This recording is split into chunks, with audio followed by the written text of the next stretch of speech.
जय हिंद दोस्तों। पॉलिटी के पूर्वावलोकन की सीरीज में ये अगला लेक्चर है। हिस्ट्री ऑलरेडी कंप्लीट है। अगर आप नए हैं तो चैनल पर विजिट करें और फ्री ऑफ कॉस्ट बहुत कुछ चीज़ें चल रही हैं। टेलीग्राम लिंक डिस्क्रिप्शन में है, लाभ उठा सकते हैं। आज हम उद्देशिका से शुरू करेंगे, 2-3 टॉपिक खत्म करेंगे। प्रेम्बल है, प्रस्तावना भी कहते हैं। पूरा जो चैप्टर है वह इसके थ्रू रिवाइज हो जाएगा। पहला क्वेश्चन आपके स्क्रीन पर। हम भारत के लोग भारत को एक संपूर्ण प्रभुत्व संपन्न समाजवादी पंथ निरपेक्ष लोकतंत्रात्मक गणराज्य बनाने के लिए उसके समस्त नागरिकों को सामाजिक, आर्थिक, राजनीतिक न्याय, विचार, अभिव्यक्ति, विश्वास, धर्म, उपासना की स्वतंत्रता, प्रतिष्ठा और अवसर की समता प्राप्त कराने के लिए उन सब में व्यक्ति की गरिमा और राष्ट्र की एकता और अखंडता सुनिश्चित करने वाली बंधुता बढ़ाने के लिए दृढ़ संकल्प होकर अपनी इस संविधान सभा में आज 26 नवंबर 1949 को एतद द्वारा इस संविधान को अंगीकृत, अधिनियमित, आत्मार्पित करते हैं। क्वेश्चन पूछा गया था कि यहाँ पर क्या फील किया जाएगा, किस डेट को ये अंगीकृत, आत्मर्पित और अधिनियमित हुआ। हमने इसमें से बहुत कुछ आपको क्लियर कर दिया। क्या क्लियर कर दिया? पहले तो ये यहाँ देख लो, आगे के सारे क्वेश्चन बहुत इजी हो जाएंगे, बहुत तेज हम भागेंगे। न्याय कितने प्रकार की है? सामाजिक, आर्थिक, राजनीतिक।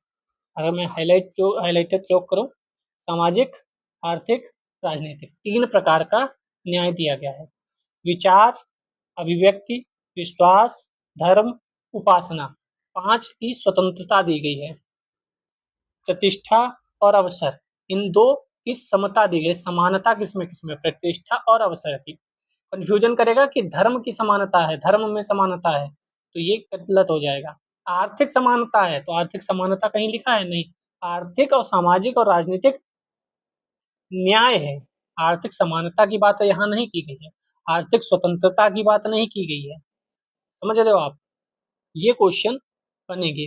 और क्या बन सकता है, एक बार में देख लो, खत्म कहानी। हम भारत के लोग भारत को संपूर्ण प्रभुत्व संपन्न पहले है, फिर समाजवादी है, फिर पंथ निरपेक्ष है, फिर लोकतंत्रात्मक है, फिर गणराज्य है। तो ये पूछा जाता है क्रोनोलॉजी। तो पहले प्रभुत्व संपन्न, फिर समाजवादी, पंथ निरपेक्ष बीच में है, फिर लोकतंत्र, गणराज्य। 5 वर्ड आपको समझ में आ जाने चाहिए। ठीक है, चलिए अब आपको बहुत सारे क्वेश्चन इजी वे में होते रहेंगे। दूसरा क्वेश्चन, कुछ सुझाव है कमेंट करिएगा, उस पर अमल किया जाएगा, वीडियो या ऑडियो कुछ भी। भारतीय गणतंत्र की 26 जनवरी 1950 को सही संवैधानिक वस्तु स्थिति क्या थी जब संविधान लागू किया गया था? यानी ये पूछ रहा है, बाद को संविधान के उद्देशिका में, प्रस्तावना में 3 शब्द जोड़े गए, वो शब्द 1950 में तो नहीं थे, तो बस वही पूछ रहा है। तो संपूर्ण प्रभुत्व संपन्न, या बड़े से लेकर चलो, संपूर्ण प्रभुत्व संपन्न समाजवादी नहीं था, धर्मनिरपेक्ष तो आज भी नहीं है, पंथ निरपेक्ष लिखा है वहां पर। प्रभुत्व संपन्न लोकतंत्रात्मक गणराज्य, हाँ ये हो सकता है। प्रभुत्व संपन्न धर्मनिरपेक्ष नहीं था, लोकतंत्रात्मक गणराज्य, तो ये तो गणतंत्र नहीं है, गणराज्य है, गणतंत्र नहीं है, गणराज्य। तो इसमें सी वाला ज्यादा बेहतर रहेगा ऑप्शन, क्योंकि हमारा जो आजाद हुआ था देश, उसके बाद जो देशिका थी वही बाद को प्रस्तावना में कन्वर्ट हुई, तो जब संविधान लागू हुआ तो प्रस्तावना में संपूर्ण प्रभुत्व संपन्न लोकतंत्रात्मक गणराज्य की बात कही जाती है। 3 शब्द बाद को जोड़े गए, कौन कौन से? समाजवादी, पंथनिरपेक्ष, अखंडता। कब जोड़े गए? 42वें संविधान संशोधन 1976 में। इसको लघु संविधान भी कहते हैं, 42वां संविधान संशोधन को। 26 जनवरी 1950 को भारत की वास्तविक संवैधानिक स्थिति क्या थी? ये भी देखो 2021 में IAS ने उठाया। लोकतंत्रात्मक गणराज्य नहीं था, यहाँ पंथनिरपेक्ष नहीं था, यहाँ समाजवादी नहीं था, तो ऑप्शन बी वाला सही हो जाएगा। अब देखो ये भी ऊपर से उठा लेते हैं, यहाँ से क्वेश्चन IAS ने उठाया। 4 नंबर क्वेश्चन हो सकता है ना उठाया हो, मेल खा गया हो। भारत के संविधान के निर्माताओं का मत निम्नलिखित में से किस में प्रतिबिंबित होता है? बढ़िया क्वेश्चन है, इंपॉर्टेंट क्वेश्चन है। संविधान का जो निर्माता था, यानी संविधान के जो निर्माता थे, निर्मात्री परिषद थी, उसका जो उद्देश्य था वही बताता है कि वह कैसा संविधान बनाना चाह रहे थे। ठीक है, याद रखिएगा 13 दिसंबर 1946 को संविधान सभा की दूसरी बैठक में जवाहरलाल नेहरू द्वारा प्रस्तुत ये प्रस्ताव था, उद्देश्य प्रस्ताव, और 22 जनवरी 1947 को ये पारित हो गया था। ये भी पूछा जाता है, ध्यान रखिएगा। जो अध्यक्ष थे वो इस समय कौन थे? राजेंद्र प्रसाद जी। उपाध्यक्ष कौन थे इस समय? वो मैंने पिछली वीडियो में बताई, आप कमेंट करके बताइएगा। उम्मीद करता हूँ स्टार्टिंग से देख रहे होंगे, हिस्ट्री वाला भी कंप्लीट कर लिए होंगे, एनसीईआरटी चल रही है वो भी देख सकते हैं। भारत के संविधान की प्रस्तावना में कितने प्रकार के न्याय, हमने देखो बताया था अभी कि देख लेना आएगा, कितने प्रकार की स्वतंत्रता, कितने प्रकार की समानता और कितने प्रकार की भ्रातृत्व को ही बंधुता भी बोलते हैं, तो कंफ्यूजन मत रखिएगा, बंधुता को ही भ्रातृत्व बोलते हैं। तो तीन प्रकार की थी, तीन प्रकार के थे न्याय, आर्थिक, सामाजिक, राजनीतिक। तो यहाँ 1 लिखा है, नहीं होगा, 5 है, नहीं होगा, 2 है, नहीं होगा। तो अगर आपको यही पता है कि न्याय जो है वह 3 प्रकार के थे, तब भी क्वेश्चन आप सही कर ले जाते हैं। तो 3 प्रकार के न्याय, 5 प्रकार की स्वतंत्रता, 2 प्रकार की समानता, प्रतिष्ठा और अवसर की समानता, 1 प्रकार का भ्रातृत्व। ठीक है। 6 नंबर, संविधान की प्रस्तावना के सिलसिले में कौन सा क्रम सही है? मैंने यही भी बताया था कि ये भी क्वेश्चन आने वाला है, आ गया। तो गणतंत्र सबसे बाद को था। ठीक है, तो इसमें तीनों में गणतंत्र सबसे बाद में है। गणतंत्र से पहले क्या धर्मनिरपेक्ष था या समाजवादी था, ये जनवादी था? सार्वभौम, सत्ता संपन्न, एक तो इसके वर्ड ही गलत है तभी यहाँ स्टार लिखा है। आप जानते हैं सार्वभौम नहीं था, क्या था वहां पे? क्या देखो, संपूर्ण प्रभुत्व संपन्न, समाजवादी, पंथ निरपेक्ष, लोकतंत्रात्मक, गणराज्य था। और यहाँ पे क्या शब्द है? यहाँ पे संपूर्ण प्रभुत्व संपन्न नहीं है बल्कि सार्वभौम सत्ता संपन्न है, तो ये शब्द थोड़ी लिखा है, जनवादी शब्द थोड़ी लिखा है। धर्मनिरपेक्ष तो कहीं नहीं लिखा, तो धर्मनिरपेक्ष धर्मनिरपेक्ष धर्मनिरपेक्ष गया, यहाँ गणतंत्र पहले है, ये भी गया, तो आंसर ही सही नहीं है क्योंकि धर्मनिरपेक्ष कहीं लिखा ही नहीं है। कुछ लोग कहते हैं पंथ निरपेक्ष और धर्मनिरपेक्ष में अंतर नहीं है, लेकिन अंतर तो है, पंथ और धर्म शब्दों का ही अंतर है, और शब्दों के अंतर से बहुत कुछ अंतर हो जाते हैं। और अभी तक ऐसी, छोड़िए, भारतीय संविधान की प्रस्तावना में भारत को किस रूप में घोषित किया गया है? सार्वभौम प्रजातांत्रिक गणतंत्र, सार्वभौम समाजवादी धर्मनिरपेक्ष प्रजातांत्रिक गणतंत्र। ये क्योंकि यहाँ पर ये नहीं लिखा है कि मूल संविधान में, क्या लिखा है? संविधान की प्रस्तावना में। अगर लिखता मूल संविधान में या 1950 के समय या 1955 के समय, क्योंकि 1976 से पहले की घटना होती तो उसमें धर्मनिरपेक्ष समाजवादी नहीं होता। अगर आज की बात कर रहा है या नॉर्मल पूछ रहा है संविधान में, तो यही आंसर सही होगा। ठीक है, चलिए निम्न शब्दों पर विचार करो, कर लेते हैं। क्रम बताओ, तो अभी मैंने क्रम लिखवाया था, वही याद रखिएगा। सार्वभौमिक सबसे पहले आएगा, सार्वभौम। धर्मनिरपेक्ष बीच में आता था, CADB, CADB कहीं है? CADB, CADB पहले में ही मुझे लग रहा है, इसका आंसर ए हो जाएगा, तभी मैंने पहले क्वेश्चन में बता दिया था। प्रस्तावना में समाजवादी शब्द किस संशोधन द्वारा जोड़ा गया? तो आपको भी पता है, हमें भी पता है, 42वें संविधान संशोधन द्वारा समाजवादी पंथ निरपेक्ष अखंडता शब्द को जोड़ा गया। पंथ निरपेक्ष है, ये ध्यान रखिएगा। निम्नांकित में से कौन 42वें संविधान संशोधन के माध्यम से जोड़ा गया प्रस्तावना में? तो समाजवाद और पंथ निरपेक्ष जोड़ा गया था, बाकी कोई नहीं जोड़ा गया था। नेक्स्ट, भारतीय संविधान की प्रस्तावना में 42वें संविधान द्वारा जोड़ा गया, कोई दिक्कत नहीं, स्पीड में भागेंगे। भारत को धर्मनिरपेक्ष राज्य किसमें बताया गया है? तो संविधान की प्रस्तावना में बताया गया है। 13 नंबर, निम्नलिखित शब्दों में से कौन सा शब्द सन 1975 में भारतीय संविधान की प्रस्तावना में सम्मिलित नहीं था? देखो मैंने बोला था 1955, 1976 से पहले कुछ भी दे सकता है वो, 1960, 1962, 1965, आप कंफ्यूज हो जाओगे। तो 1976 से पहले कोई भी सन दे, आपको पता रहना है कि बंधुत्व, समानता, अखंडता, संप्रभु। तो बंधुता नहीं थी, बंधुता सम्मिलित, बंधुता थी, अखंडता, सॉरी, अखंडता सम्मिलित नहीं थी, अखंडता, बंधुता तो थी, अखंडता। समाजवादी, पंथ निरपेक्ष और अखंडता, ठीक है, ये तीनों सम्मिलित नहीं थे। कब सम्मिलित हुए? 1976 में। 14 नंबर क्वेश्चन, 42वें संविधान संशोधन द्वारा क्या जोड़ा गया? ग्राम स्वराज नहीं, संपूर्ण प्रभुत्व संपन्न नहीं, समाजवाद, पंथ निरपेक्ष, यस। बी वाला आंसर सही हो जाएगा 1 एंड 3। 15 नंबर क्वेश्चन, संविधान की उद्देशिका के संबंध में निम्न कथनों पर विचार करिए और दिए गए कोट की सहायता से बताइए कि इनमें से कौन सही है। पंडित नेहरू द्वारा प्रस्तुत ऑब्जेक्टिव प्रस्ताव अंततोगत्वा उद्देशिका बना। यस। इसकी प्रकृति न्याय योग्य नहीं है। यस।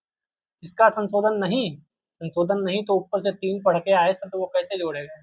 3 नहीं है तो 3 गलत, 3 गलत। संविधान के विशिष्ट प्रावधानों को यह रद्द नहीं कर सकता है, तो ये वाला भी सही है। संविधान के विशिष्ट प्रावधानों को यह रद्द नहीं कर सकता। इसकी व्याख्या इंपॉर्टेंट है, पढ़ लो क्योंकि यहाँ से क्वेश्चन बनते हैं। जवाहरलाल नेहरू जी ने 13 दिसंबर 1946 को प्रस्तुत किया, 22 जनवरी 1947 को यह स्वीकार कर लिया गया। यह न्याय योग्य नहीं है प्रकृति में। यद्यपि संविधान के विशिष्ट प्रावधानों को यह रद्द नहीं कर सकते। यद्यपि केशवानंद भारती मामले में सर्वोच्च न्यायालय के निर्णय के अनुसार संविधान की उद्देशिका का उपयोग संविधान के अस्पष्ट क्षेत्रों की व्याख्या करने में किया जाता है। उद्देशिका में संशोधन संभव है, तभी हो पाया था। उद्देशिका संविधान के स्पष्ट प्रावधानों को रद्द नहीं कर सकती, इसका उपयोग भ्रम को दूर करने में किया जाता है। ठीक है। 16 नंबर, संविधान की प्रस्तावना का विधिक स्वरूप क्या है? या लागू किया जा सकता है, लागू नहीं किया जा सकता है, विशेष परिस्थितियों में लागू किया जा सकता है, या लागू नहीं किया जा सकता। ये इसका सही विधिक स्वरूप है, सर्वोच्च न्यायालय ने बताया हुआ है। भारतीय संविधान की उद्देशिका में संशोधन किया गया था, तो इंग्लिश में लिख दिया, हिंदी में लिख दिया, लेकिन मैथ में नहीं लिखा। 42वें संविधान संशोधन, कंफ्यूज बिल्कुल नहीं होना है। कब जोड़ा गया उद्देशिका समाजवादी सब? 42वें संविधान संशोधन, कोई दिक्कत नहीं, आगे बढ़ते हैं। समाजवादी शब्द कब जोड़ा गया? 42वां संविधान संशोधन। 26 नवंबर 1949 को अंगीकृत भारतीय संविधान की प्रस्तावना में कौन सम्मिलित नहीं था? समाजवादी नहीं था, पंथनिरपेक्ष भी नहीं था, और अखंडता भी नहीं था। तो आंसर 3 हो जाएंगे, 1 2 3। ठीक है, समाजवादी, पंथनिरपेक्ष, अखंडता नहीं था। 21, फिर वही पंथनिरपेक्ष कब जोड़ा गया? 42वां संविधान संशोधन। भारत के संविधान के आमुख का लक्ष्य, इसे भी उद्देशिका ही बोलते हैं, सभी नागरिकों के लिए क्या सुनिश्चित करना है? सामाजिक आर्थिक न्याय। यस। लेकिन अगर सामाजिक आर्थिक स्वतंत्रता या समानता लिखा हो तो क्वेश्चन गलत होगा, स्टेटमेंट गलत होगा। विचार अभिव्यक्ति की स्वतंत्रता, अवसर की समानता, व्यक्ति की प्रतिष्ठा, ऐसा थोड़ी। प्रतिष्ठा की भी समानता थी ना, प्रतिष्ठा की समानता थी। यहाँ पे हालांकि ये सही बता रहे हैं, लेकिन यहाँ पर ये लिखा होना चाहिए व्यक्ति की प्रतिष्ठा, यानी प्रतिष्ठा, अवसर और प्रतिष्ठा की समानता। हाँ, ये देखो, प्रतिष्ठा और अवसर की समानता। तो यहाँ पर या तो व्यक्ति की गरिमा लिखा होता, गरिमा को ही प्रतिष्ठा लिखा होगा। अच्छा, तो देखो यहाँ पे व्यक्ति की गरिमा जो है ना, इसको हिंदी में यहाँ क्या लिखा है? व्यक्ति की प्रतिष्ठा, क्योंकि गरिमा और प्रतिष्ठा कहीं ना कहीं आसपास के ही शब्द हैं। तो ऐसे क्वेश्चन कंफ्यूजन वाले होते हैं। जैसे मुझे लगा कि प्रतिष्ठा ये वाला है, और प्रतिष्ठा और अवसर की तो क्या लिखा है उद्देशिका में? समानता लिखा है। और व्यक्ति की गरिमा है, व्यक्ति की प्रतिष्ठा तो है नहीं, लेकिन अब अर्थ वही लगभग होता है, तो उसको भी सही मान लिया गया। तो ऐसे भी कंफ्यूजन वाले क्वेश्चन आपको मिल सकते हैं, तो इसमें ध्यान रखिएगा। 23, भारत एक संपूर्ण प्रभुत्व संपन्न समाजवादी धर्मनिरपेक्ष लोकतांत्रिक गणराज्य है। इसे 42वें संविधान संशोधन द्वारा संपूर्ण प्रभुत्व संपन्न लोकतंत्रात्मक गणराज्य के स्थान पर प्रतिष्ठापित किया गया था। तो दोनों सही है, व्याख्या भी करते हैं। तो कहीं कहीं धर्मनिरपेक्ष सही कर दिया जाता है, कहीं कहीं कहा जाता है नहीं, पंथनिरपेक्ष होगा। 24, भारत में लौकिक सार्वभौमिकता, क्योंकि संविधान की प्रस्तावना कहाँ से आरंभ होती है? हम भारत के लोग भारत को संपूर्ण प्रभुत्व संपन्न समाजवादी पंथनिरपेक्ष लोकतंत्रात्मक गणराज्य बनाने के लिए तथा सभी देशवासियों में सामाजिक, राजनीतिक, आर्थिक न्याय पूरा याद होना चाहिए। हम भारत के लोग कहाँ हैं? संविधान की प्रस्तावना में हैं। इतने हल्के क्वेश्चन पूछे जाते हैं और कई बार हम लोग गलत कराते हैं कंफ्यूजन में। और रिवाइज कर लोगे तो गलत नहीं होगा। सभी व्यक्ति पूर्णता और समान रूप से मानव हैं, यह सिद्धांत जाना जाता है। तो ये सिद्धांत सार्वभौमिकता का सिद्धांत कहा जाता है, सार्वभौमिकता का सिद्धांत। ठीक है, 27 भारत के संदर्भ में निम्न में से कौन धर्मनिरपेक्ष शब्द का सही भाव व्यक्त करता है? सही भाव क्या व्यक्त करता है? भारत में राज्यों का कोई धर्म नहीं है, हमारे यहाँ सरकार का कोई धर्म नहीं है, राष्ट्र का कोई धर्म एक नहीं है, ठीक है। जैसे आप सुनते होंगे फलाना धार्मिक राष्ट्र है, और भी शब्द इसकी जगह पर आपको सुनने को मिलते होंगे। पाकिस्तान जैसे कहा जाता है इस्लामिक राष्ट्र है, ठीक है। हमारा कोई राष्ट्र का धर्म नहीं है। निम्नलिखित में से कौन सा शब्द भारतीय संविधान की प्रस्तावना में उल्लेखित नहीं है? संघीय शब्द का प्रयोग नहीं किया गया है, और ये क्वेश्चन इंपॉर्टेंट है, 2021 में इसीलिए पूछा गया क्योंकि चर्चा में था। किस वजह से चर्चा में था? तमिलनाडु राज्य और केंद्र के बीच जो रस्साकसी कभी कभार चलने लगती है, उसकी वजह से ये शब्द था डिस्कशन में, इसीलिए क्वेश्चन पूछ दिया गया। निम्नलिखित में से कौन सा शब्द भारत के संविधान की उद्देशिका में नहीं है? तो लोक कल्याण की बात कही गई है? नहीं, लोक कल्याण की बात नहीं कही गई है। 30 नंबर, भारतीय संविधान की प्रस्तावना में निम्नलिखित में से किस स्वतंत्रता का वर्णन नहीं है? आर्थिक स्वतंत्रता का वर्णन नहीं है। अभी मैंने बोला था कि आर्थिक स्वतंत्रता और आर्थिक न्याय दोनों नहीं है, ध्यान रखिएगा, क्योंकि मैं जो बोलता हूँ मतलब आगे आ रहा है। निम्नलिखित में से कौन भारतीय संविधान की प्रस्तावना में उल्लिखित नहीं है? सामाजिक न्याय, राजनीतिक न्याय, आर्थिक न्याय, धार्मिक न्याय की बात नहीं है। ये भी धर्म भी बताया था, धर्म की स्वतंत्रता भी नहीं है, धर्म की न्याय की बात भी नहीं है। कौन सा कथन सही है? समाजवादी धर्मनिरपेक्ष शब्द 1950 में लागू संविधान के अंग नहीं थे। यस, यही तो सही नहीं है। पूछा क्या गया? सही है, तो यही सही है, आगे पढ़ने की आवश्यकता ही नहीं है। 33 भारतीय संविधान का कौन सा भाग संविधान की आत्मा कहलाता है? संविधान की आत्मा उद्देशिका को किसने कहा था? क्योंकि जो डॉक्टर भीमराव अम्बेडकर जी हैं वो आर्टिकल 32 को संविधान की आत्मा कहते हैं। किसको? आर्टिकल 32, बहुत बार पूछा गया है, हम लोगों ने कल आर्टिकल ही पढ़े थे, आप जाकर देख सकते हैं। भारतीय संविधान की उद्देशिका को संविधान की आत्मा कहा जाता है। के एम मुंशी इसे राजनीतिक जन्मपत्री कहते हैं, ये भी पूछा जा सकता है। सुभाष कश्यप संविधान शरीर है तो प्रस्तावना उसकी आत्मा, प्रस्तावना आधारशिला है तो संविधान उस पर खड़ी अट्टालिका। यहाँ पे लिखा भी है डॉक्टर बी आर अम्बेडकर ने संवैधानिक उपचारों के अधिकार यानी आर्टिकल 32 को माना है। तो यहाँ पर संवैधानिक उपचारों, अच्छा यहाँ पे ये भी दिया गया है, तो संवैधानिक उपचारों का अधिकार भी दिया गया है।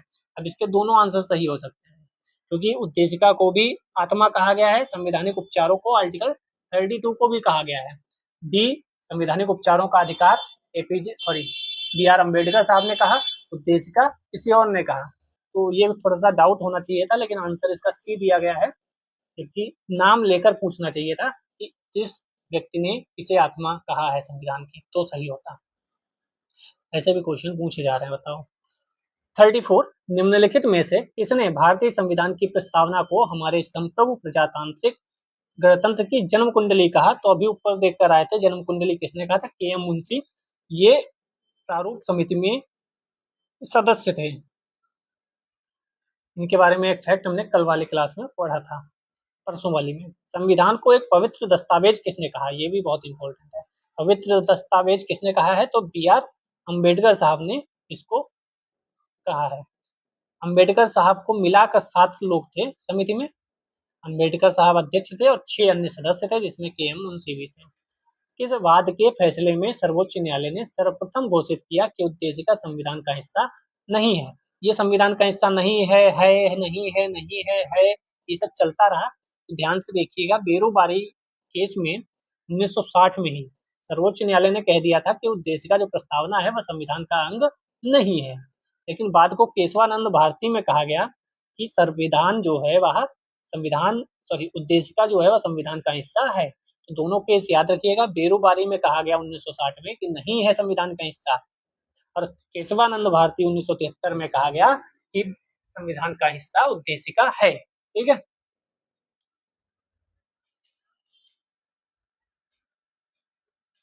और एक याद कर लो, मुंबई बनाम यूनियन ऑफ इंडिया के मामले में उच्चतम न्यायालय ने कहा उद्देशिका संविधान का भाग है। ठीक है, तो मुंबई में भी कहा था कि उद्देशिका संविधान का भाग है, और केशवानंद भारती में भी कहा था। 38 निम्नलिखित विवादों में किसमें सर्वोच्च न्यायालय ने प्रस्तावना को भारतीय संविधान की मौलिक संरचना का भाग स्वीकार किया? तो केशवानंद भारती में स्वीकार किया था, ठीक है। और किसमें स्वीकार किया था? अभी ऊपर देख कर आए थे, बुम्बई बनाम यूनियन ऑफ, तो उसमें भी कहा था है। बेरोबारी में क्या कहा था कि संविधान का हिस्सा नहीं है, 1960।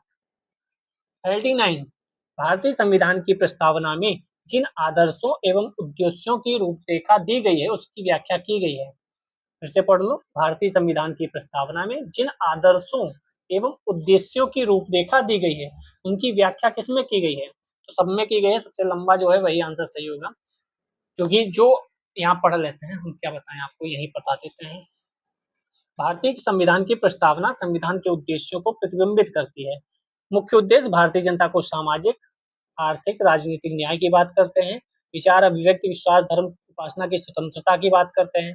प्रतिष्ठा, अवसर की समानता की बात करते हैं। तो ये सब कहीं ना कहीं मूल अधिकार में कुछ चीजें नीति निर्देशक तत्व में और कुछ मौलिक कर्तव्य में है। जैसे स्वतंत्रता की बात हम मूल अधिकार में पढ़ते हैं, समानता, सबको समान अवसर मिले, ये भी आप मूल अधिकार में पढ़ते हैं। और राज्य के नीति निर्देशक तत्वों में भी है कि अगर कोई आर्टिकल 43 आपको पता होगा, 42 पता होगा, और मौलिक कर्तव्य में भी ऐसी बातें कही गई हैं, ठीक है।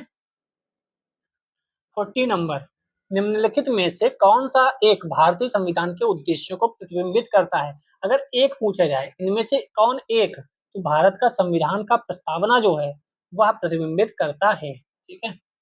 41 भारत की संविधान की उद्देशिका में कितने प्रकार के न्याय, अभी हम बताकर आए थे कितने प्रकार के न्याय, तीन नहीं होगा टिक, तीन नहीं होगा टिक, बिल्कुल नहीं होगा। 3 प्रकार के न्याय, 5 प्रकार की समानता, सॉरी स्वतंत्रता, 5 प्रकार की स्वतंत्रता, और 2 प्रकार की समानता या समता, बातें की है, और 1 प्रकार की बंधुता, ठीक है। 42 भारतीय संविधान की प्रस्तावना में सभी नागरिकों को कैसा न्याय मिला है? धार्मिक नहीं, सांस्कृतिक नहीं, सामाजिक, आर्थिक और राजनीतिक न्याय मिला हुआ है। आरओ यारो 2021। 43 भारत के संविधान के उद्देश्यों में एक रूप से आर्थिक न्याय का किसमें उपबंध है? तो उद्देशिका में भी है और नीति निर्देशक तत्वों में भी है। मूल अधिकार में आर्थिक न्याय की बात नहीं है, ये ध्यान रखिएगा। ये भी इम्पोर्टेंट क्वेश्चन है, मुझे लगता है इस बार आना चाहिए। भारत के संविधान के उद्देश्यों में से एक के रूप में आर्थिक न्याय का किसमें उपबंध है? तो उद्देशिका और राज्य की नीति निर्देशक तत्व में। मूल अधिकार में ऐसा नहीं है, मूल अधिकार में राजनीतिक न्याय की बात की गई है। 44 भारत के संविधान की उद्देशिका संविधान का भाग है? यस है। भाग नहीं है कट कर दो, क्योंकि केशवानंद भारती में बात को बता दिया गया कि भाग है किंतु कोई विधिक प्रभाव नहीं रखती। भाग है वैसा ही विधिक प्रभाव रखती है जैसा कि कोई अन्य रखता है, नहीं। संविधान का भाग है किंतु उसके अन्य भागों से स्वतंत्र होकर कोई विधिक प्रभाव नहीं रखता। सबसे अच्छा अगर कहा जाए उदाहरण, सॉरी एग्जाम क्या बोल रहा हूँ मैं, सबसे अच्छा स्टेटमेंट कहा जाए तो डी वाला है। 2020 में आईएएस ने पूछा, हो सकता है इस बार 12 अक्टूबर को ये आपको रखा मिल जाए। संविधान का भाग है किंतु उसके अन्य भागों से स्वतंत्र होकर उसका कोई विधिक प्रभाव नहीं है। केशवानंद भारती में ऐसा कहा गया था। बेरोबारी में इसको संविधान का अंग नहीं माना गया था। 45 संविधान में दिया गया आमुख न्यायालय में लागू नहीं है? यस। महत्वपूर्ण है, उसकी उपयोगिता है, तो उपयोगिता है तभी तो है। शासन करने के उद्देश्यों को उल्लिखित करता है, संविधान के कानूनी अर्थ निर्णय में सहायता करता है। तो ये चारों सही होने चाहिए क्या? इस दृष्टि से विकल्प सी तरह डी समान रूप से चयन किए जाने योग्य हैं। हाँ 1 2 3 2 3 4, क्योंकि चारों सही हैं, तो ये दोनों हो सकते हैं। स्टार है क्योंकि चारों सही होने चाहिए मेरे अकॉर्डिंग। तो लिखा क्या है? भारतीय संविधान के आमुख को ही उद्देशिका कहा गया है। उद्देशिका संबंधी सभी चारों कथन सत्य हैं। हाँ, मैं जो बोल रहा वही सही है, चारों कथन सत्य हैं, ठीक है। तो इसमें चारों का ऑप्शन नहीं है, तो आप ज्यादा से ज्यादा वाला आंसर लगा सकते हैं, ठीक है। अब इसमें यह भी बताया गया कि केवल 3 शब्द सही हैं, केवल 3 सही हैं ऐसा नहीं लिखा है ना। यहाँ पे लिखा 1 2 3, तो 1 2 3 तो सही है, 2 3 4 वो भी सही है, 2 3 वो भी सही है, 1 2 वो भी सही है। चलिए अब चलते हैं शासन प्रणाली की तरफ। इसमें भी बहुत बढ़िया बढ़िया क्वेश्चंस हैं, ठीक है। चलिए, ये क्वेश्चन यूपीएससी ने पूछा था शायद, बहुत बढ़िया क्वेश्चन था, कभी भी पूछा जा सकता है और आयोग के द्वारा। निम्नलिखित में से कौन सा राज्य शब्द को सर्वोत्तम रूप से परिभाषित करता है? राज्य का मतलब क्या? क्या व्यक्तियों का एक समुदाय? क्या एक निश्चित भूभाग? आगे का वही है, ठीक है। बहुत से व्यक्ति जो एक निश्चित भूभाग में बहुत लंबे समय से अपनी संस्कृति, परंपरा, शासन व्यवस्था के साथ रहते आए हैं, उसे राज्य बोलते हैं। क्या निश्चित भूभाग में स्थायी रूप से रह रहा साम्राज्य? तो छोड़ो, सी वाला इसका जो है वह भी गलत है, ए वाला भी, डी वाले भी गलत है। सही ए वाला था। क्या सही था देखो। राज्य मतलब क्या? व्यक्तियों का एक समुदाय जो बिना किसी बाह्य नियंत्रण के एक निश्चित भूभाग में स्थायी रूप से निवास करता है और जिसकी एक संगठित सरकार है, इसे राज्य बोलेंगे। आईएएस ने 2021 में पूछा था कोरोना के बाद, अच्छे लोग हिल गए थे कि राज्य शब्द परिभाषित क्या। कानून व्यवस्था भी कहीं लिखा था, कहीं कुछ लिखा था। तो ये आप ध्यान रखिएगा, कभी भी क्वेश्चन पूछा जा सकता है, क्योंकि यूपीएससी वाले क्वेश्चन उठा के आयोग बहुत पूछ लेते हैं। दूसरा क्वेश्चन आएगा तो सीधे कॉपी पेस्ट आएगा, मतलब पहला तो सही ही होगा, बाकी 3 है वो भले चेंज कर दिए जाएं। निम्नलिखित में से कौन सा राज्य का सबसे महत्वपूर्ण तत्व है? सबसे महत्वपूर्ण क्या है? ध्वज, संप्रभुता, राजधानी, शासनाध्यक्ष? आप बताइए कमेंट में, ये इंटरेस्टिंग है। संप्रभुता जो है वह होना चाहिए, ठीक है। संप्रभुता सबसे महत्वपूर्ण तत्व है। राजधानी अगर नहीं भी है तो कोई दिक्कत नहीं, ठीक है। ध्वज नहीं भी है तो कोई फर्क नहीं पड़ेगा। शासनाध्यक्ष अगर नहीं है थोड़े दिन, कोई दिक्कत नहीं। 4 आवश्यक तत्व हैं, कौन कौन से हैं राज्य के? एक तो जनसंख्या हो, जनसंख्या है तभी तो चीजें होंगी। जनसंख्या खाली हो, उसका जगह ही ना हो तो। दूसरा है सरकार और चौथा है संप्रभुता। संप्रभुता सबसे महत्वपूर्ण है, ठीक है, याद रखिएगा। तीसरा, भारत की संप्रभुता के संबंध में निम्नलिखित में से कौन सा कथन सही है? भारत राष्ट्रमंडल का सदस्य है, राष्ट्रमंडल की सदस्यता के कारण भारत की संप्रभुता कम हो जाती है। संप्रभुता कम हो जाती है, ऐसा कोई काम सरकार के लोग क्यों करेंगे? पहला सही है, हम राष्ट्रमंडल के सदस्य हैं लेकिन हमारी संप्रभुता कम नहीं होती है उससे। चलिए 4 नंबर, भारतीय संविधान में किस प्रकार की शासन प्रणाली की व्यवस्था की गई है? लोकतंत्रात्मक देख के कंफ्यूज मत होना, 2 तरीके की होती है, एक संसदीय व्यवस्था, एक अध्यक्षीय। तो हमारे यहाँ संसदात्मक यानी संसदीय व्यवस्था है, संसद है। 2 पद्धतियां होती है, संसद की और अध्यक्ष की। भारत में ग्रेट ब्रिटेन के अनुसार संसदीय व्यवस्था है और अध्यक्षीय व्यवस्था कहाँ है? अध्यक्षीय व्यवस्था है अमेरिका में। संसदात्मक शासन व्यवस्था में न्यायपालिका का कार्यपालिका पर नियंत्रण होता है? नहीं, क्योंकि अपने यहाँ है, अपने यहाँ क्या न्यायपालिका का कार्यपालिका पर नियंत्रण है? नहीं। कार्यपालिका का न्यायपालिका पर नियंत्रण नहीं। कार्यपालिका का विधायिका पर नियंत्रण नहीं। विधायिका का कार्यपालिका पर नियंत्रण अवश्य होता है। क्यों? क्योंकि विधायिका मतलब सांसद, कार्यपालिका मतलब मंत्री। सांसद कभी भी मंत्री परिषद को खत्म कर सकते हैं। कैसे खत्म कर सकते हैं? अपना जो समर्थन है वह सरकार से वापस ले लें सांसद, सरकार अपने आप गिर जाएगी। अविश्वास प्रस्ताव ले आए, पास करा दें। संसदीय व्यवस्था वाली सरकार वह होती है जिसमें संसद के सभी राजनीतिक दलों का सरकार में प्रतिनिधित्व। अपने यहाँ संसदीय व्यवस्था है तो क्या सभी राजनीतिक दलों का प्रतिनिधित्व है? नहीं, कुछ विपक्ष में भी है। सरकार संसद के प्रति उत्तरदायी होती है, उसके द्वारा हटाई जा सकती है। यस, सरकार लोगों के द्वारा निर्वाचित होती है, उनके द्वारा हटाई जा सकती है। निर्वाचित तो होती है लेकिन लोग क्या हटा देते हैं सरकार को? नहीं। आप प्रधानमंत्री को हटा सकते हैं? नहीं। सरकार संसद के द्वारा चुनी जाती है किंतु निर्धारित समयावधि के पूर्ण होने के पूर्व हटाई नहीं जा सकती। नहीं, अविश्वास प्रस्ताव लाओ। तो इसका सबसे आसान है बी। हालांकि यहाँ पे संसद के प्रति नहीं, लोकसभा के प्रति उत्तरदायी होती है, लेकिन सबसे सटीक आंसर तो संसद ही होगा, क्योंकि लोकसभा भी संसद के अंतर्गत ही आता है। तो लोकसभा अगर लिखा हो तो ज्यादा बेहतर रहेगा, ठीक है। 7 नंबर, सर्वप्रथम संसदात्मक सरकार किस देश में आरंभ की गई? हमने कहाँ से लिया है? ग्रेट ब्रिटेन से लिया है, सिंपल। 8 नंबर, भारतीय संसदीय प्रणाली ब्रिटिश संसदीय प्रणाली से किस प्रकार भिन्न है? ब्रिटिश से तो हमारे यहाँ वास्तविक और नाममात्र दोनों प्रकार की कार्यपालिका है। सामूहिक उत्तरदायित्व, द्विसदनीय विधायिका, न्यायिक पुनर्विलोकन। तो ये जो डी वाला है वो भारत और ब्रिटिश में भिन्न है, क्योंकि हमने ये अमेरिका से लिया है, ठीक है, ना कि ब्रिटेन से, ठीक है। चलिए 10 नंबर क्वेश्चन पे आते हैं। निम्नलिखित में से कौन सी भारतीय संविधान की विशेषता नहीं है? संसदात्मक सरकार है, स्वतंत्र न्यायपालिका हमारे यहाँ है, संघात्मक सरकार है, अध्यक्षात्मक सरकार नहीं है। अध्यक्षात्मक सरकार नहीं है हमारे यहाँ, अमेरिका की तरह अध्यक्षात्मक सरकार नहीं, संसदात्मक सरकार है। कौन सा सही नहीं है? धर्मनिरपेक्ष राज्य है, यस। संसदीय पद्धति की सरकार, यस। संघीय नीति, यस। राष्ट्रपतीय पद्धति की सरकार नहीं है, राष्ट्रपतीय पद्धति बोला जाए, अध्यक्षात्मक बोला जाए, दोनों बात एक ही होगी, ठीक है। 12 भारत में संसदीय प्रणाली की सरकार है क्योंकि लोकसभा जनता द्वारा प्रत्यक्ष रूप से निर्वाचित है, संसद संविधान का संशोधन कर सकती है, राज्यसभा को भंग नहीं किया जा सकता, मंत्री परिषद लोकसभा के प्रति उत्तरदायी होता है। ये सबसे आसान है, ठीक है, सबसे सही लोकसभा ही लिखा हो तो बेहतर है, क्योंकि संसद में थोड़ा सा डाउट रहता है। संसदीय स्वरूप के शासन का प्रमुख लाभ यह है कि संसदीय स्वरूप के शासन का प्रमुख लाभ क्या है? कार्यपालिका और विधानमंडल दोनों स्वतंत्र रूप से कार्य करते हैं।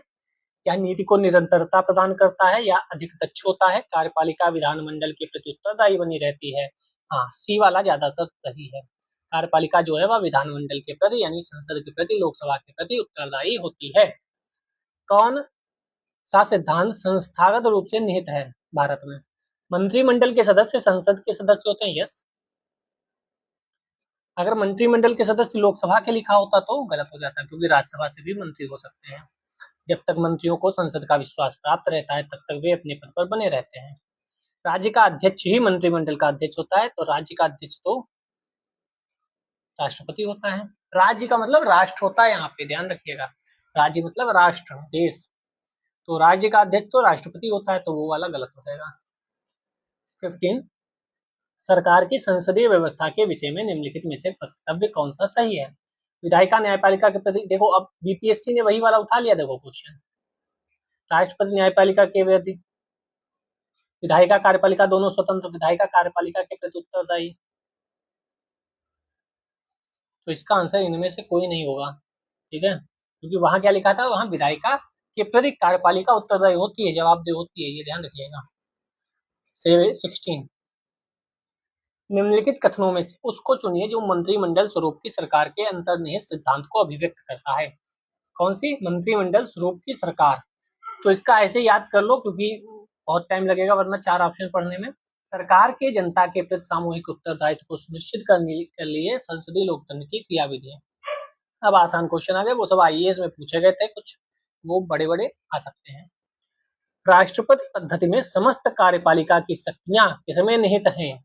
राष्ट्रपति में, उच्च सदन में, कैबिनेट में या व्यवस्थापिका में? तो राष्ट्रपति में। राष्ट्रपति पद्धति में जो कार्यपालिका की शक्ति है वह राष्ट्रपति में निहित है, ठीक है। अपने यहाँ राष्ट्रपति शासन है नहीं, संसदीय व्यवस्था है, राष्ट्राध्यक्ष नहीं। भारत में राजनीतिक व्यवस्था के मूलभूत लक्षण है, या एक लोकतांत्रिक गणतंत्र है, यस। संसदात्मक रूप की सरकार है, यस। सर्वोच्च सत्ता भारत की जनता में निहित है, यस। क्या एक एकीकृत शक्ति का प्रावधान करती है? एकीकृत शक्ति का प्रावधान कहाँ करती है? तो डी गलत होगा, ठीक है, चौथा गलत होगा, 1 2 3 सही है।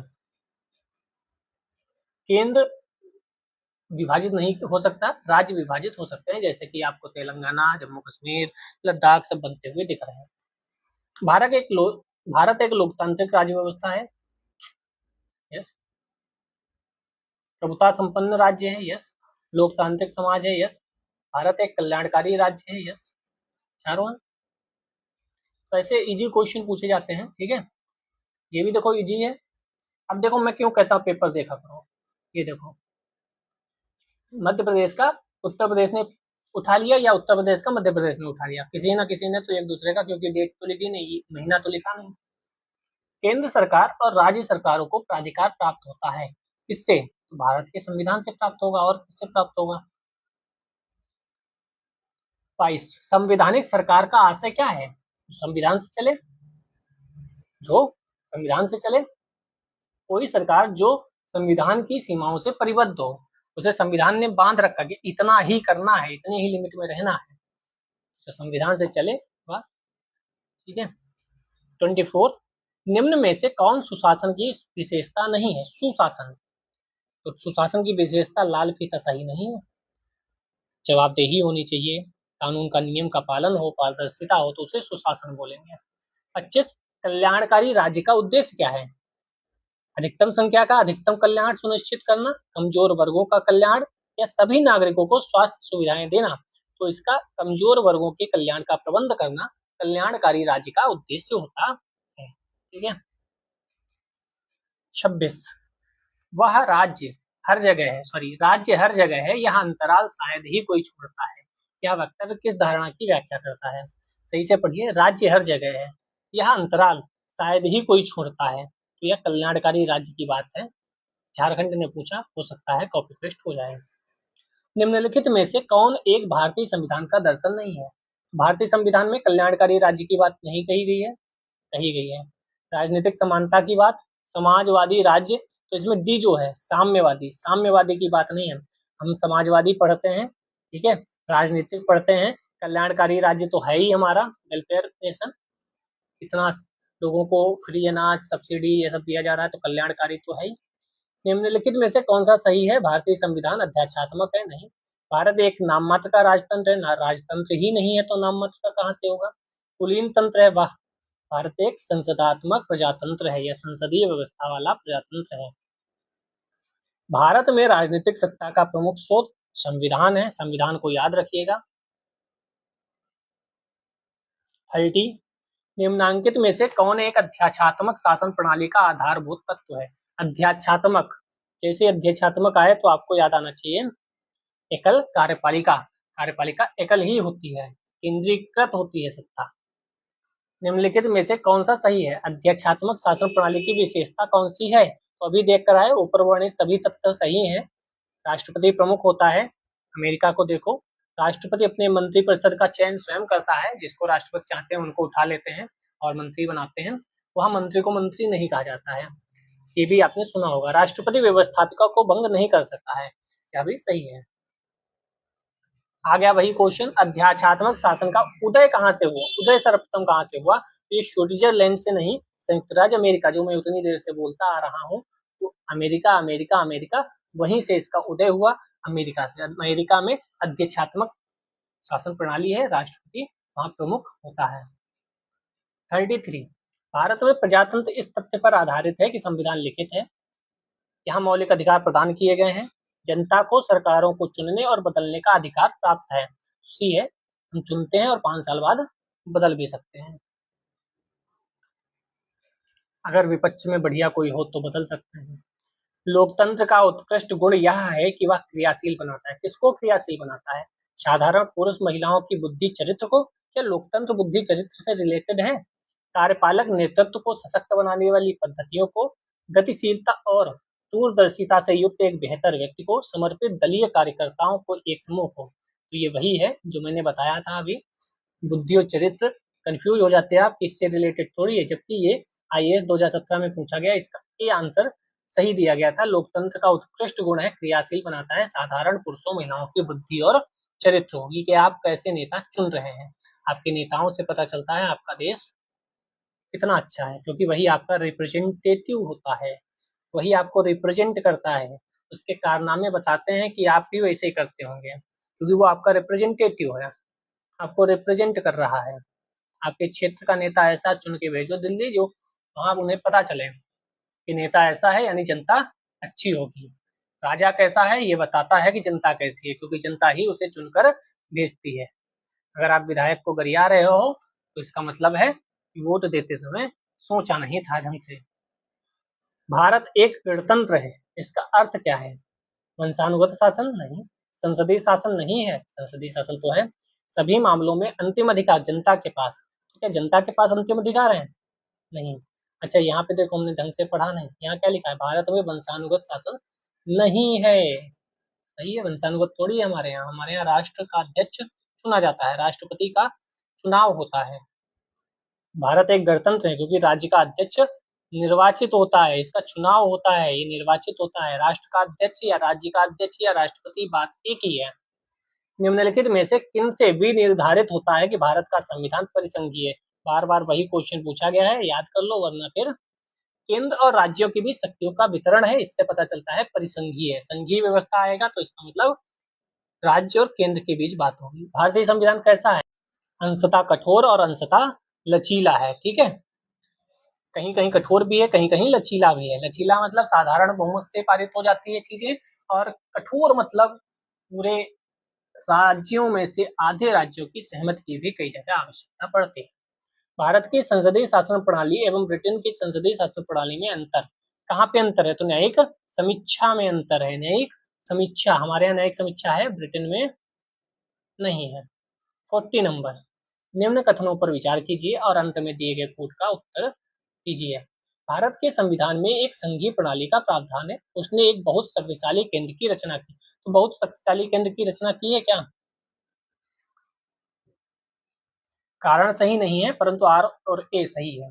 भारत के संविधान में संघीय प्रणाली का प्रावधान है, बहुत शक्तिशाली केंद्र की रचना की गई है। क्यों की गई थी? क्योंकि विभाजन हुआ था तुरंत, पाकिस्तान और भारत अलग अलग हुए थे, इसीलिए कहा गया था संघ को इतना मजबूत बनाओ कि आगे चलकर अगर कोई अलग होना चाहे वह अलग ना हो सके।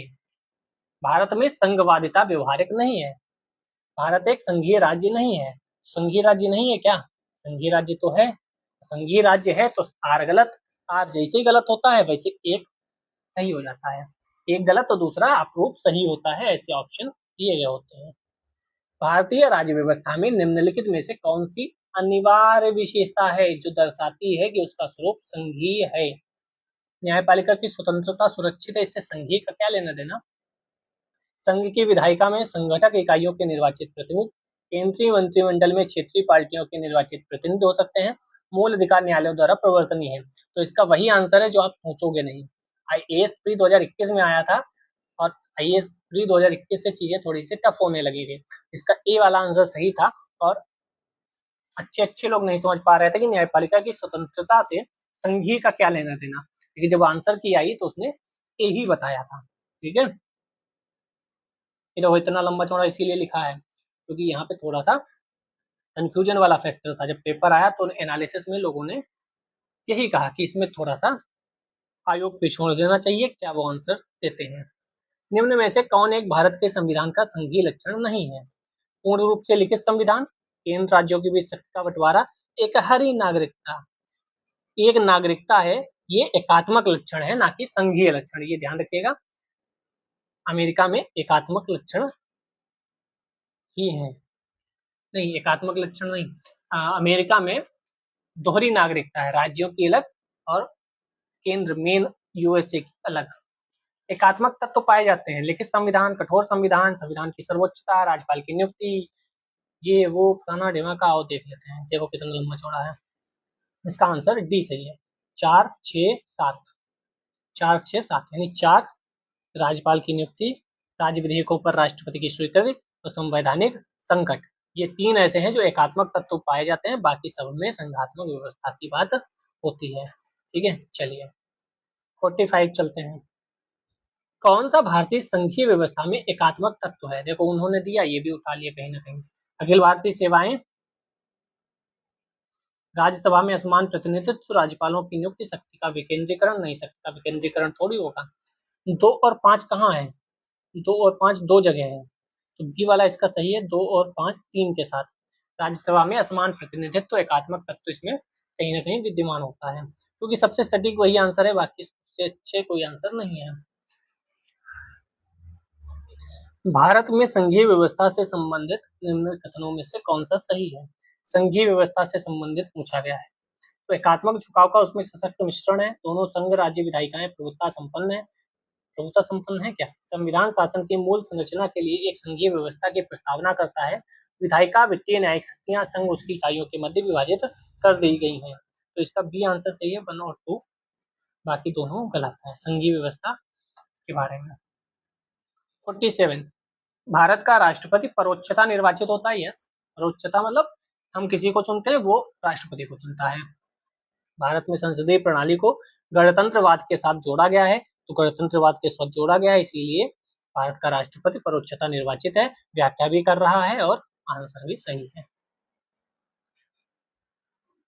48, नीचे 2 वक्तव्य दिए गए हैं। कथनार, राजनीतिक दल लोकतंत्र के जीवन रखते हैं, लोग खराब शासन के लिए सामान्यतः राजनीतिक दलों को कोसते हैं, तो इसमें ए सही है, दोनों व्याख्या स्पष्टीकरण सब सही है।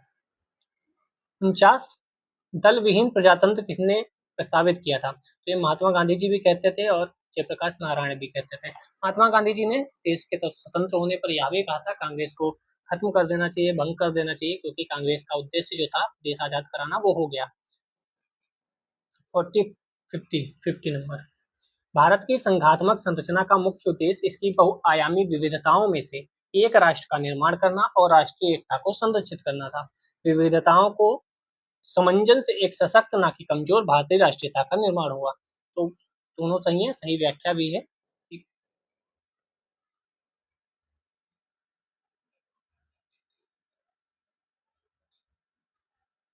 51 नंबर, पीसीएस प्री 2020 में पूछा गया था। कथन है भारतीय राजनीतिक व्यवस्था की प्रकृति में निरंतरता एवं परिवर्तन के तत्व मूर्त रूप में पाए जाते हैं। भारतीय राजनीतिक व्यवस्था में निम्न राजनीतिक कार्यशैलियों जैसे आधुनिक शैली, परंपरागत शैली, संत शैली के तत्व समाहित हैं। तो सही बात है, व्याख्या भी करता है, दोनों सही है। चलिए 53 नंबर देखते हैं। भारतीय संविधान के वृहद होने का क्या कारण है? इनमें अनेक संविधानों के अनुभव समाविष्ट हैं, विस्तृत प्रशासकीय प्रावधान, बड़े देश के शासन से संबंधित। तो स्टार बना है क्योंकि संविधान विश्व का सबसे विस्तृत संविधान है, वृहद होने का कारण नहीं है, बल्कि उपयुक्त सभी कारणों से संविधान का स्वरूप रहता है। मतलब एक इसमें से चुन नहीं सकते, एक कारण थोड़ी है बड़ा होने का। निम्नलिखित में से कौन सा कथन सत्य है? संयुक्त राज्य अमेरिका में सरकार की संघीय प्रणाली है, ये वाला ही होना चाहिए हमारे हिसाब से। तो ठीक है। 55 निम्नलिखित में से कौन सी एक भारतीय संघ राज्य पद्धति की विशेषता नहीं है? भारतीय संघ में क्या नहीं है? स्वतंत्र न्यायपालिका नहीं है क्या? है। केंद्र राज्यों की भी शक्तियों का स्पष्ट विभाजन नहीं है क्या? है। संघबद्ध होने वाली इकाइयों को राज्यसभा में असमान प्रतिनिधित्व दिया गया है। यस। संघबद्ध होने वाली इकाइयों के बीच एक सहमति परिणाम है, सहमत थोड़ी है हमारे बीच कोई। डी वाला आंसर सही नहीं है। 56 नंबर,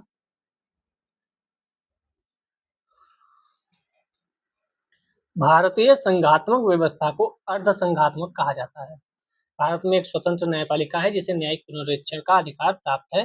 दोनों सही हैं, लेकिन व्याख्या थोड़ी करते हैं, न्यायपालिका अलग है। पीसीएस 2020 में पूछा गया क्वेश्चन। चलिए 57, भारतीय संविधान अर्ध संघात्मक, देखो रिपीट टाइप है कि नहीं। भारतीय संविधान ना तो संघात्मक है ना तो एकात्मक है, दोनों सही है, व्याख्या भी कर रहा है, इसीलिए अर्ध संघात्मक बोला गया है। 58, सब भारतीय संविधान की प्रकृति क्या है? संसदीय, संघीय, एकात्मक, उपयुक्त में से एक से अधिक। ठीक है। 59, भारतीय संघवाद को सहकारी संघवाद किसने कहा?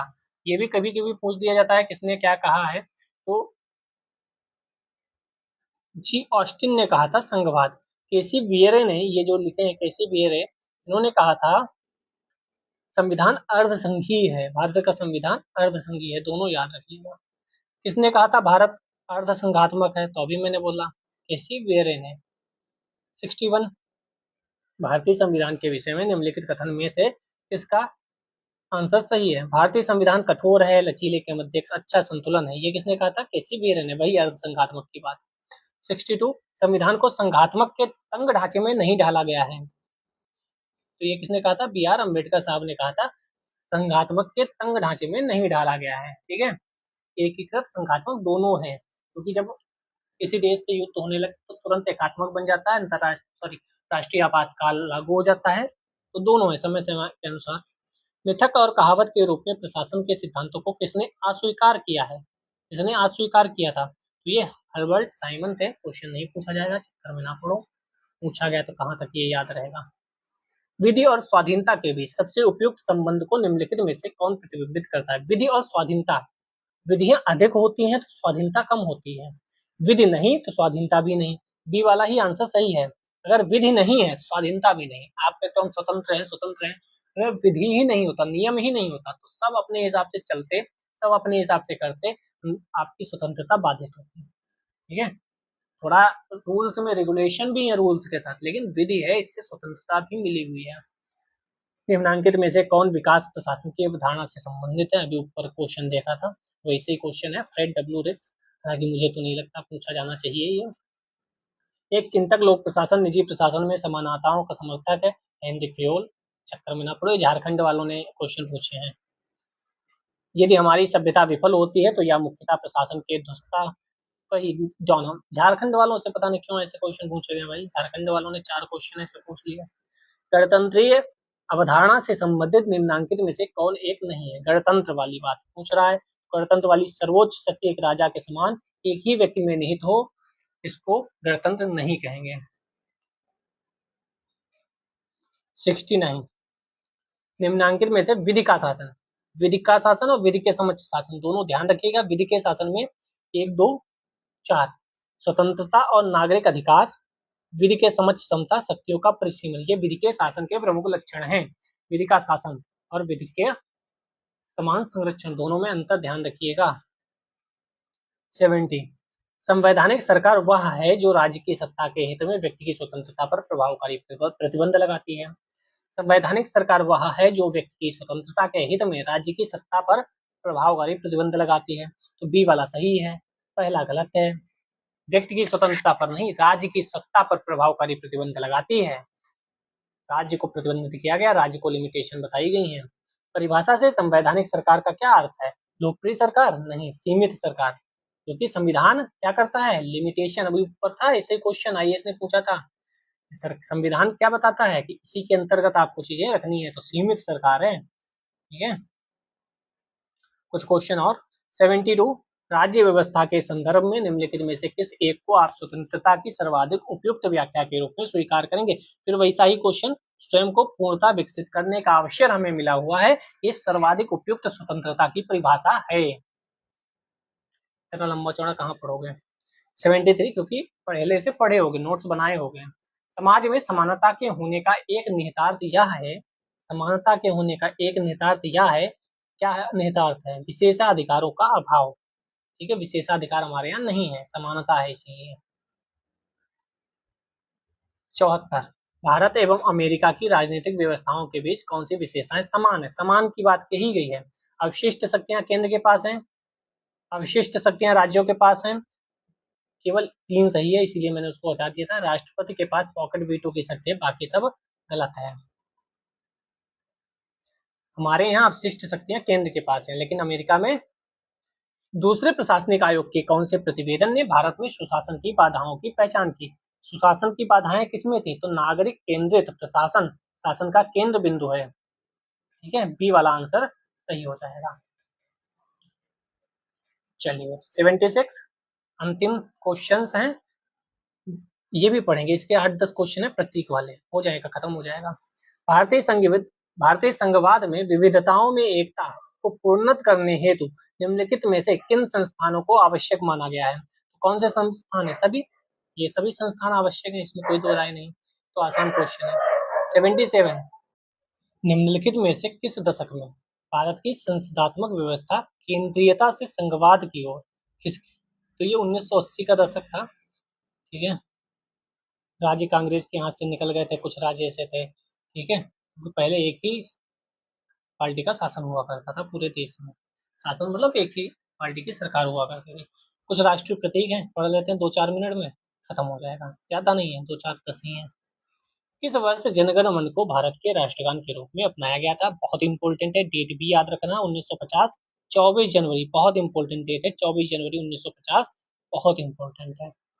राष्ट्रगान का गायन 52 सेकंड में होता है, सबको पता है। तीसरा, भारत शासन द्वारा राजकीय चिन्ह कब अंगीकृत किया गया? तो 26 जनवरी 1950 को राजकीय चिन्ह सारनाथ स्थित अशोक के सिंह स्तंभ के शीर्ष की अनुकृति है, ध्यान रखिएगा। ठीक है, सारनाथ, सारनाथ से याद आया, एनसीईआरटी में हम पढ़ा रहे हैं, कल ही अशोक को पढ़ाया सर। ठीक है, कल ही अशोक को पढ़ाया, वहां सारनाथ सांची सब बताया था। भारत की संविधान सभा ने राष्ट्रीय ध्वज को सर्वप्रथम कब स्वीकार किया? तो कब स्वीकार किया था? 22 जुलाई 1947 को। इसी दिन उद्देशिका भी पारित हुई थी, उद्देश्य प्रस्ताव भी पारित हुआ था। जवाहरलाल नेहरू ने जिसे स्थापित किया था दिसंबर 1946 में। निम्नलिखित कथनों पर विचार कीजिए। भारत की संविधान सभा ने राष्ट्रीय ध्वज का प्रारूप 22 जुलाई 1947 को अपनाया था। जुलाई था क्या? राष्ट्रीय ध्वज के बीच 21 तीलियां हैं क्या? राष्ट्रीय ध्वज की चौड़ाई 3:4 है, तो इसका बी आंसर सही है। केवल एक, कौन सा सही है? तो केवल एक सही है, 22 जुलाई 1947। ठीक है, क्योंकि 21 तीलियां नहीं है, 3:4 का अनुपात नहीं है। 22 जुलाई 1947 को भारतीय राष्ट्रीय ध्वज स्वीकार किया गया, 3:2 है। ये ध्यान रखिएगा, झंडा जो है तिरंगा अपना, वो ये 3 है और ये 2 है। ठीक है। 6, भारत की संविधान ने किस तिथि को राष्ट्रीय ध्वज को अपनाया? अभी देख कर आए, 22 जुलाई 1947। राष्ट्रीय ध्वज के प्रारूप को किस दिन स्वीकार किया गया? 22 जुलाई 1947। भारत का राष्ट्रीय पशु क्या है? सबको पता है, बाघ। बाघ ही लिखना, ठीक है, पैंथेरा टाइग्रिस 9। 1973 में बाघ परियोजना भी शुरू की गई थी, याद रखिएगा। भारत का राष्ट्रीय पुष्प कौन सा है? तो वही इसमें खिला हुआ है, कमल। बस, तो और खत्म। भारत का राष्ट्रीय पक्षी कौन है? इसको नहीं पता। कुछ लोग तब भी गलत करके आते हैं, जल्दी में गलत हो जाता है कुछ लोगों का। भारतीय राष्ट्रीय ध्वज में चक्र किसका प्रतीक है? तो याद रखिएगा, न्याय का प्रतीक है चक्र। ये तो कईयों का गलत होता। सारनाथ में अशोक स्तंभ से बने चक्र को लिया गया है। भारत के राष्ट्रीय ध्वज में आरों की कुल संख्या कितनी है? तो बी 24। अब इस शब्द पे विशेष ध्यान रखिए, आरे मतलब तीलियां ही होती हैं, इस शब्द पे विशेष ध्यान रखना।